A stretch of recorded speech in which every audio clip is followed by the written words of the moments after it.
मुद्दा क्या होगा पवन जी के लिए?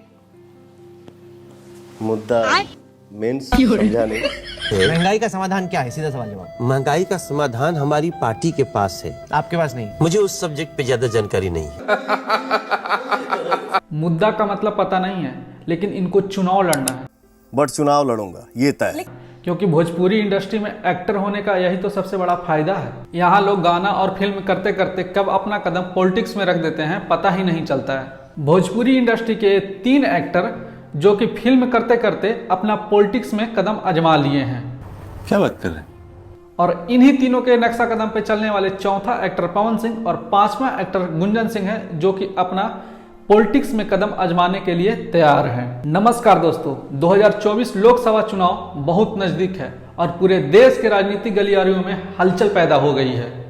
बात करें बिहार के, तो बिहार के 3 चेहरे बहुत ज्यादा चर्चा में हैं, जो कि अपने पुराने प्रोफेशन को छोड़कर राजनीतिक में घुसने का जितोड़ मेहनत कर रहे हैं, लेकिन साला इनको कोई पूछ ही नहीं रहा है। पहला नाम पवन सिंह, दूसरा नाम गुंजन सिंह और तीसरा नाम मनीष कश्यप है। हालांकि इसमें पवन सिंह को पूछा गया था, बंगाल के आसनसोल से बीजेपी के तरफ से इनको टिकट दिया गया था, लेकिन महज 24 घंटा के भीतर ही इन्होंने टिकट वापस लौटा दिया। अब लौटा दिए या छीन लिया गया, इसका सच्चाई तो सिर्फ पवन सिंह ही बता सकते हैं। टिकट मिलने के बाद बंगाल में पवन सिंह का विरोध जोरों शोरों से होने लगा। पवन सिंह के कई ऐसे अश्लील गाने हैं जिसमें बंगाल के औरतों को अपमानित किया गया है। शायद यही कारण है कि उन्होंने टिकट वापस कर दिया, क्योंकि बंगाल में बीजेपी के ही लोग पवन सिंह को विरोध करने पे उतर गए। पवन सिंह के साथ साथ ये दोनों भी प्रत्याशी अपना शक्ति प्रदर्शन जोरों शोरों से कर रहे हैं।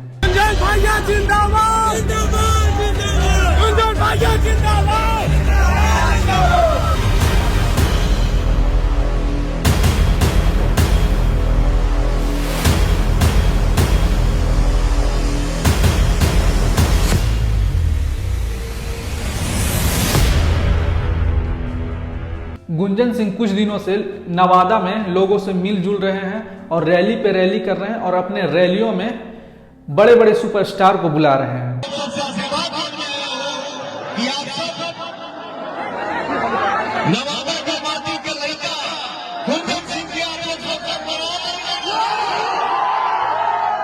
लगातार लोगों से मिल रहे हैं अपना वोट बैंक बनाने के लिए। दरअसल यह कोई पॉलिटिकल रैली नहीं है, इसके माध्यम से अपने पार्टी को दिखा रहे हैं कि हमारे पास भी इतने लोगों को समर्थन है, इसलिए टिकट हमको मिलना चाहिए। अगर बीजेपी से गुंजन सिंह को नवादा से टिकट मिलता है तो गुंजन सिंह आसानी से चुनाव जीत सकते हैं। और इस टाइम गुंजन सिंह भी कोशिश पूरा कर रहे हैं कि हमको बीजेपी से टिकट मिल जाए। अब हम लोग बात करते हैं मनीष कश्यप के बारे में। ये भी ऐलान कर चुके हैं कि मैं इस बार चुनाव लड़ूंगा। हम लोग तैयार हैं, हम लोग जो है चुनाव लड़ेंगे। हालांकि ये 2019 में चुनाव लड़ चुके हैं और उस चुनाव में मनीष कश्यप बहुत बुरी तरह से हार चुके थे। वे अपने वीडियो के व्यूज और जेल से छूटने के बाद उनको रिहा के टाइम पे जितने लोग इकट्ठा हुए थे, उनके माध्यम से इनको लगता है कि मेरे पास बहुत ज्यादा समर्थन है, मेरे पास बहुत ज्यादा वोट बैंक है। लेकिन वो सारी भीड़ इनके लिए नहीं थी।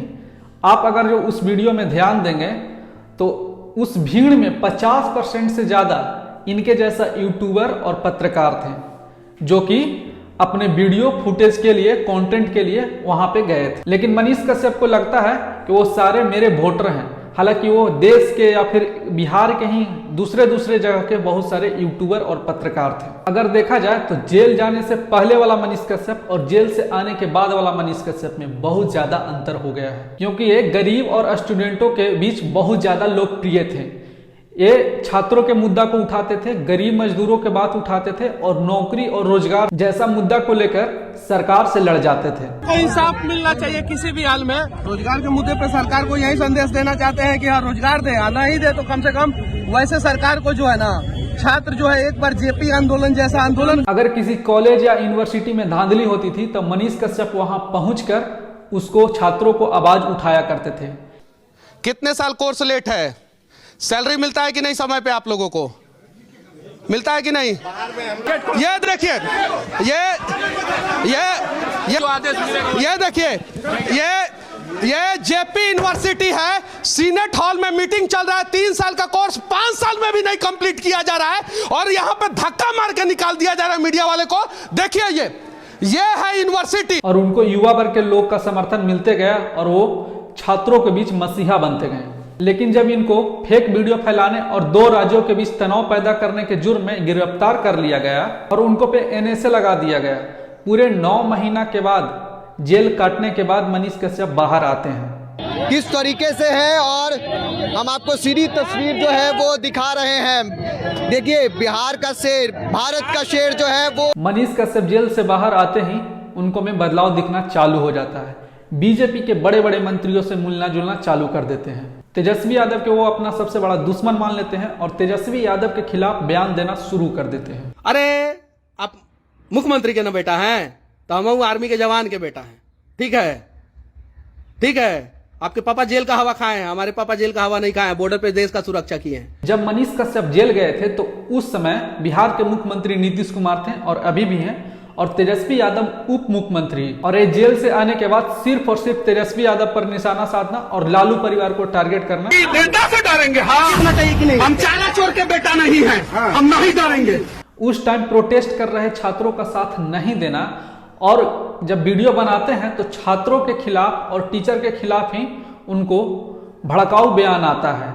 लेकिन उग्र प्रदर्शन आप करवाइएगा, आप उग्र प्रदर्शन करवाने के लिए छात्रों को उकसा दीजिएगा, कुछ पार्टी के कार्यकर्ताओं को बुला दीजिएगा और मनीष कश्यप के खिलाफ साजिश कीजिएगा कि मनीष कश्यप वहां पहुंच जाए। मनीष भाड़ुआ उसको बोला जाएगा तब उसको ठीक लगेगा। बाबा सिर्फ बिहार है, मनीष कश्यप सिर्फ बिहार नहीं है। तेजस्वी यादव आप लोग के लिए सही, बहुत अच्छे हैं, बहुत अच्छे हैं। ये सब सारी बातें दर्शा रही थी कि मनीष कश्यप किसी एक व्यक्ति और एक पार्टी के हो गए हैं और उस पार्टी के खिलाफ मनीष कश्यप नहीं बोल सकते हैं, सिर्फ इस लालच में कि उनको लगता है कि उस पार्टी से हमको टिकट मिल जाएगा। और ये आदमी राजनीतिक में इतना ज्यादा धूत हो गए हैं कि इनको छात्रों और गरीबों मजदूरों की समस्या नहीं लोक रही है, इनको सिर्फ और सिर्फ टिकट से मतलब है। क्योंकि इनको जब जरूरत होती है तो उस टाइम ये आवाज नहीं उठाते हैं। कुछ समय पहले मनीष कश्यप यह कह रहे थे कि मैं महागठबंधन के टिकट पे चुनाव नहीं लड़ूंगा।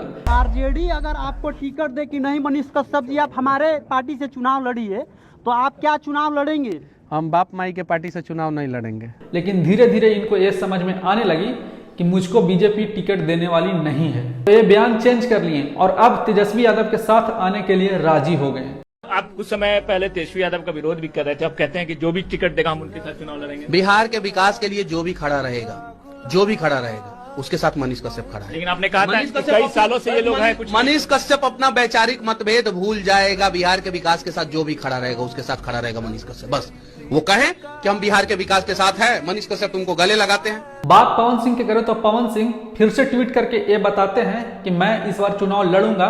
मैं अपने माँ से और अपने लोगों से वादा किया हूँ कि मैं इस बार चुनाव लड़ने वाला हूँ। क्योंकि पवन सिंह को एक ट्वीट करने का नौबत इसलिए आई कि उनको लगता है कि बीजेपी शायद भूल गई है कि पवन सिंह को एक बार तो टिकट दिए ही थे और लौटा दिए, तो हम क्या करें।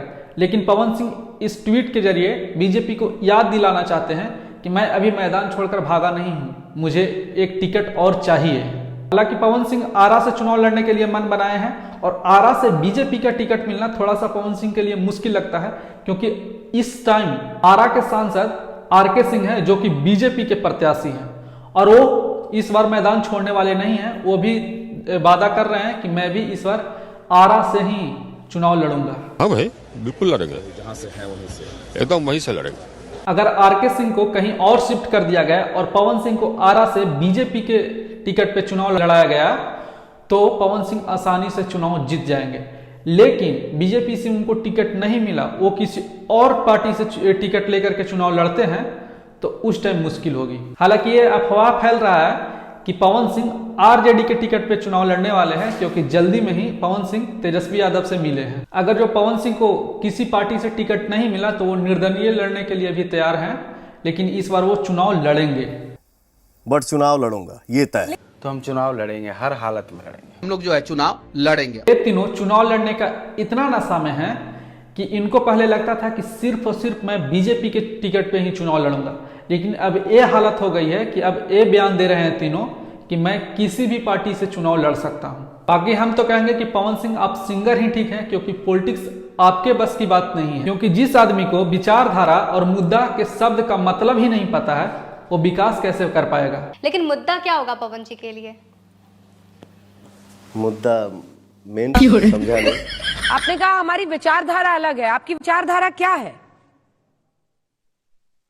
मैं बीजेपी परिवार का एक सिपाही हूँ, हिस्सा हूँ। वो अलग पार्टी से हैं, इसलिए मैंने बोला कि हमारा विचार अलग है। बाकी इन तीनों के बारे में आपका क्या विचार है, आप कमेंट बॉक्स में जरूर बताएं। और वीडियो अच्छा लगा होगा तो चैनल को सब्सक्राइब एवं वीडियो अपने दोस्तों के साथ शेयर जरूर करें। तब तक के लिए जय हिंद।